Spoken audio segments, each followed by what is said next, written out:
ఒక్కసారి మా ప్రతినిధి శ్రీపాల్తో మనం మాట్లాడదాం. శ్రీపాల్, బాలకృష్ణ అభిమానులు చాలా ఆసక్తిగా ఎదురు చూస్తున్నారు. 5వ తారీఖున సినిమా రిలీజ్ అవుతుంది అని కొన్ని రోజుల ముందు నుంచే ప్రిపేర్ అయి ఉన్నారు. కానీ ఒక్కసారిగా సినిమా వాయిదా పడడంతో ఇప్పుడు నిరాశలో ఉన్నారు. నిన్న ఫినాన్షియర్స్తో సమావేశం తర్వాత రిలీజ్ డేట్ వస్తుందని అనుకున్నారు, కానీ జరగలేదు. సో ఇప్పుడు ఏం జరగబోతోంది? కోర్టులో వాదనలు వినిపించే క్లియరెన్స్ తెచ్చుకోబోతున్నారా, లేదంటే డబ్బులు కట్టి నిర్మాతలు తెచ్చుకోబోతున్నారా? మరొక వార్త కూడా వస్తుంది. ఇటు బోయపాటి బాలకృష్ణ కొంత డబ్బులను తమ తీసుకున్న రెమ్యూనరేషన్ నిర్మాతలకు ఇవ్వటానికి, అంటే సినిమాను రిలీజ్ చేయడానికి అడ్డంకులను తొలగించడానికి తమ వంతు సహకారాన్ని కూడా అందిస్తూ ఉన్నారని వార్తలు వస్తున్నాయి. అసలు ఏం జరుగుతోంది? అభిమానుల ముందుకు ఎప్పుడు రాబోతోంది ఈ సినిమా? 2 రోజులుగా ఎందుకంటే తెలుగు ప్రజలు ఎందుకంటే ఒక ఉత్కంఠతకు గురవుతున్నారు, భావోద్వేగానికి గురవుతున్నారు అని చెప్పవచ్చు. ఎందుకంటే బాలకృష్ణ సినిమా అంటేనే ఒక పండగ అనేది. ఎందుకంటే డిసెంబర్ 5న చాలామంది ఒక పెద్ద ఎత్తున పండగ జరుపుకుందాం అనుకున్నారు. ఎందుకంటే తెలుగు సినిమా ఇండస్ట్రీలో ఉన్నంత సినిమా లవర్స్ ఏ ప్రపంచంలో ఏ లాంగ్వేజ్లో ఎక్కడ ఉండరని చెప్పుకోవచ్చు. ఎందుకంటే ఆ సినిమా కోసం ఎంతో ఎదురు చూసినప్పటికీ చాలా తెలుగు ప్రజలకైతే నిరాశ ఎదురైంది.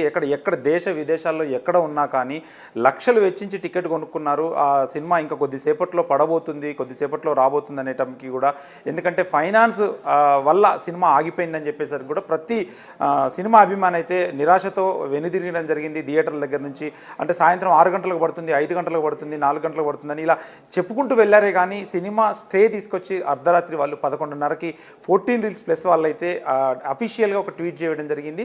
అయితే నిన్న కూడా తర్జనా భర్జనలు పడ్డారు. నిన్న 5వ తారీఖు రిలీజ్ చేయాలనుకున్నారు. At least night evening first show కానీ సెకండ్ షో వేయాలనుకున్నారు. కానీ అక్కడ కూడా వీళ్ళు వేయలేకపోయారు. ఎందుకంటే వీళ్ళు ఒక ప్రొడ్యూసర్ బాంబేకి వెళ్ళి కూడా ఈ హీరోస్ వాళ్ళని కూడా బతిమిలాడి ఏదో ఒకటి చేసుకుందాం అనుకున్నప్పటికీ వాళ్ళైతే ఢిల్లీకి వెళ్ళారని చెప్పి తెలిసింది. ఎందుకంటే వీళ్ళు వస్తున్నారని తెలిసే వాళ్ళు ఢిల్లీకి వెళ్ళినప్పటికీ వీళ్ళు అందుబాటులోకి రాలేదు. వాళ్ళు ఏంటంటే మీరు డబ్బులు తీసుకొచ్చినాకనే మాట్లాడతాను, ఇది 11-12 సంవత్సరాల నుంచి జరిగే యుద్ధం అని చెప్పుకోవచ్చు. గతంలో వీళ్ళు మహేష్ బాబుతో 2 సినిమాలు తీశారు. అంటే ఆగడు అనుకోవచ్చు, ఇంకో సుకుమార్ గారి డైరెక్షన్లో ఒక సినిమా చేశారు. ఆ డబ్బులే అప్పుడు ఫైనాన్స్ ఇచ్చిన బాకీలే ఇప్పటి వరకు పెండింగ్లో ఉన్నాయి. అప్పుడు మేము నోటీసులు ఇస్తే వీళ్ళు సరిగ్గా స్పందించలేదు, ఏమీ చేయలేదు. కానీ శ్రీపాల్ ఇక్కడ నిర్మాతల తప్పిదం ఏమైనా కనిపిస్తూ ఉందా? ఎందుకంటే ఆ కేసు నడుస్తూ ఉంది, అదే సంస్థ ఇప్పుడు నిర్మించింది. సహజంగా ఇలాంటి సందర్భంలో పెద్ద హీరోలతో తీసిన సినిమాలను అడ్డం పెట్టుకొని వాటిని ఆపమని కొంత వివాదం సృష్టించే అవకాశం ఉంటుంది. మరి ఇవన్నీ ఊహించలేకపోయారా ఈ producers, 14 Reels Plus producers, Achanta brothers? ఇక్కడ లోకల్గా కూడా కాస్త ప్రొడ్యూసర్కి, ఎందుకంటే తనకు ఫైనాన్షియల్గా ఒక 50 నుంచి 70 కోట్లు తీసుకున్నట్టు తెలుస్తుంది. వాళ్ళు పిలిచి ఒక 1 వీక్ బ్యాక్ ఎటువంటి ప్రాబ్లమ్స్ లేదు కదా, ఏమీ ప్రాబ్లం లేదు కదా అని అంటే వీళ్ళు కూడా ప్రాబ్లం ఏం లేదు, గో హెడ్, ఎందుకంటే అంత క్లియరెన్సే ఉంది, మేమంతా ఎవ్రీథింగ్ ఈజ్ క్లియర్ అని చెప్పేసి కూడా చెప్పడం జరిగింది. అయితే ఈ విషయం బాలకృష్ణ గారికి కూడా 2 రోజుల ముందే, అంటే 1 డే ముందే తెలిసినప్పటికీ ఆయన కూడా ఏం చేయలేని పరిస్థితి. రోహిత్, శ్రీపాల్, మీరు కొద్దిసేపు అందుబాటులోనే ఉండండి. ఇందులో ఉన్న మొత్తం టెక్నికల్ అంశాల గురించి మనం మాట్లాడుకోబోతున్నాం. మనకి అడ్వకేట్ కృష్ణకాంత్ ఉన్నారు, అలాగే మరికొద్దిసేపట్లో నట్టి కుమార్ కూడా మనతో జాయిన్ కాబోతున్నారు. ఎందుకంటే పెద్ద సినిమాలు నిర్మించడానికి 100 కోట్ల రూపాయలు అవసరం అవుతాయి. ఆ 100 కోట్ల రూపాయల నిర్మాతలు అప్పుల రూపంలో తెచ్చుకుంటారు. ఆ తర్వాత సినిమాను అమ్ముతారు. డిస్ట్రిబ్యూటర్స్కి, ఎగ్జిబిటర్స్కి సినిమాని అమ్మిన తర్వాత వాళ్ళు ఇచ్చిన డబ్బులను పట్టుకెళ్ళి ఈ ఫినాన్స్ క్లియరెన్స్ తెచ్చుకుంటారు. సో ఫినాన్స్ క్లియరెన్స్ అయిన తర్వాత సినిమా రిలీజ్కి రెడీ అవుతుంది. సో ఇప్పుడు ఈ సినిమాకి సంబంధించి అఖండ 2కి సంబంధించి ప్రాసెస్ అంతా అయిపోయింది. సో ఇప్పుడు ఎగ్జిబిటర్స్ ఏం చేశారు అంటే అప్పులు తీసుకొచ్చి నిర్మాతలకు డబ్బులు ఇచ్చారు, సినిమాను కొనుక్కున్నారు. ఎగ్జిబిటర్స్ అప్పులు తీసుకొచ్చి డిస్ట్రిబ్యూటర్స్కి ఇస్తే వాళ్ళు పట్టుకొచ్చి నిర్మాతలకు ఇచ్చారు. నిర్మాతలు అఖండ 2 ఫినాన్స్ క్లియర్ చేశారు. కానీ వాళ్ళు గతంలో ఎప్పుడో 12-13 సంవత్సరాల క్రితం తీసిన 1 సినిమా ఫినాన్స్ క్లియరెన్స్ కాకపోవడం ఇప్పుడు అఖండ 2 విడుదలకు అడ్డంకిగా మారింది. ఇప్పుడు ఇది ఒక్క అఖండ 2 మాత్రమే కాదు, ఒకవేళ ఈ సినిమా డేస్ పడితే, కొన్ని రోజులు పడితే ఎవరెవరు నష్టపోతారు అంటే ఎగ్జిబిటర్లు నష్టపోతారు. ఎందుకంటే సినిమాని రిలీజ్ చేయడం కోసం వాళ్ళు కూడా అప్పులు తీసుకొచ్చేస్తారు, ఇటు డిస్ట్రిబ్యూటర్స్ అప్పులు తీసుకొచ్చేస్తారు. సో అభిమానులు టికెట్లు కొనుక్కొని సినిమా చూడటం ద్వారా డబ్బులు రావడంతో ఈ మొబిలిటీ జరుగుతుంది. ఇప్పుడు ఎక్కడికెక్కడ స్ట్రక్ అయిపోతుంది. అటు ఎగ్జిబిటర్ అప్పుల్లో ఉంటాడు, ఇటు డిస్ట్రిబ్యూటర్ అప్పుల్లో ఉంటాడు. ప్రేక్షకుడు సినిమాని ఎప్పుడు చూద్దామా ఏం జరిగిందన్న ఆందోళనలో ఉంటాడు. సో నిర్మాతలు ఇప్పుడు ఉంటారు. సో ఈ ప్రభావం సంక్రాంతి సినిమాలపైన పడుతుంది, మొత్తం సినిమా పరిశ్రమ పైనే పడుతుంది, పెద్ద సినిమాలపై పడుతుంది అని చెబుతున్నారు. ఎందుకంటే సినిమాలకు ఫినాన్స్ చేసే వాళ్ళు చాలా తక్కువ మంది ఉంటారు, వీళ్ళపైన లెక్క పెట్టే వాళ్ళు ఉంటారు. అలాగే డిస్ట్రిబ్యూటర్స్ కూడా నష్టపోయారంటే ఆ సినిమాని ఎవరు కొనరు.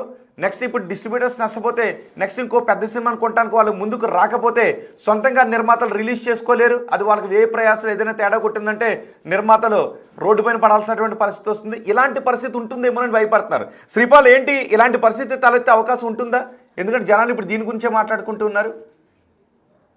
ఈ సినిమా గురించే మాట్లాడుకుంటున్నారు. గత 2-3 రోజుల నుంచి ఈ సినిమా గురించే డిస్కషన్ జరుగుతుంది. కానీ ఇప్పటికీ ఈ సినిమా రిలీజ్ అవుతుంది అనేది కూడా ఒక క్లారిటీ అయితే లేదని చెప్పుకోవచ్చు. అయితే ఎప్పుడు ఈ క్లారిటీ వస్తుంది అనేది కూడా, ఎందుకంటే సోమవారం రోజు ఈరోజు కోర్టుకి వీళ్ళు వెళ్ళినప్పటికీ అంటే అంతగా ఈరోజు యాక్టివిటీ లేదని చెప్పడం జరుగుతుంది. ఇప్పుడు తెలిసిన విషయం, ఎందుకంటే మండే రోజే ఒక పేపర్ అయితే మాకు ఎన్ఓసి వచ్చింది, ఇంకొక పేపర్ వస్తే కానీ ఎప్పుడు రిలీజ్ డేట్ అని చెప్పలేకపోతున్నారు. కాకపోతే ఇప్పుడు రిలీజ్ డేట్ ఏంటంటే అఖండ మీదనే ఆధారపడి ఉంది.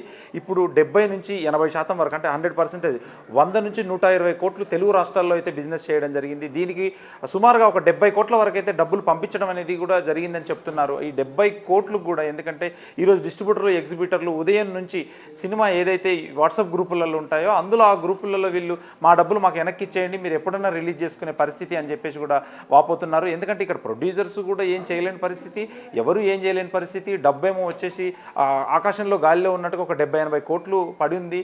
ఇప్పుడు ఈ సంక్రాంతి సినిమాలకు డబ్బులు ఎలా కడతాము? సంక్రాంతి సినిమాలు అట్లీస్ట్ ఎంత లేదన్నా మినిమం ఒక 600 నుంచి 1000 కోట్లు అయితే ప్రజల నుంచి కావచ్చు, ఎక్కడి నుంచి కావచ్చు వచ్చి సినిమా ఇండస్ట్రీకి వస్తేనే ఆ 1000 కోట్ల వరకు సినిమాలు, 6-7 సినిమాలు పెద్ద సినిమాలు ఉన్నాయి, ఆ సినిమాలు రిలీజ్ అయితేనే ఈ ఫ్లోటింగు, థియేటర్స్ ఫీడింగు ఇంతమంది ప్రత్యక్షంగా పరోక్షంగా జీవనోపాధికి అయితే కల్పించినట్టుంటుంది. ప్రజలకు ఎంటర్టైన్మెంటు, మన తెలుగు రాష్ట్రాల్లో సంక్రాంతి పండుగకున్న క్రేజే వేరు. ఈ సినిమాలు రిలీజ్ అయితేనే మినిమం ప్రతి సంక్రాంతికి ఒక్కొక్క సినిమాకు మినిమం వాళ్ళు మన తెలుగు ప్రజల అభిమానానికి 200 నుంచి 300 కోట్లు ఇచ్చిన సందర్భాలు కూడా ఉన్నాయి. ఒక్కొక్క సినిమాకి నచ్చితే ఖచ్చితంగా ఆ సినిమాని ఎంతమంది ఆదరిస్తారనేది తర్వాత పక్కన పెడితే, ఎందుకంటే ఈ డబ్బు తీసుకొచ్చి ఫైనాన్సర్లకి ఇస్తేనే అయితే ప్రతి సినిమా సంక్రాంతికి నిర్మించే ప్రతి సినిమా కూడా ఫైనాన్స్ కిందనే జరుగుతుంటుంది. ఎవరు అంతంత డబ్బు పెట్టి అంతంత లిక్విడ్ క్యాష్ పెట్టుకొని అయితే ఎవరుండి సినిమాలు నిర్మించరు. ఆ సినిమాలు ఎందుకంటే ఈ డబ్బులు వస్తేనే మళ్ళీ ఫైనాన్సర్లకు గట్టి, ఆ ఫైనాన్సర్లు సినిమా ఈ ఎన్ఓసి ఇస్తేనే, క్లియరెన్స్ ఇస్తే సినిమా రిలీజ్ అవుతుంది.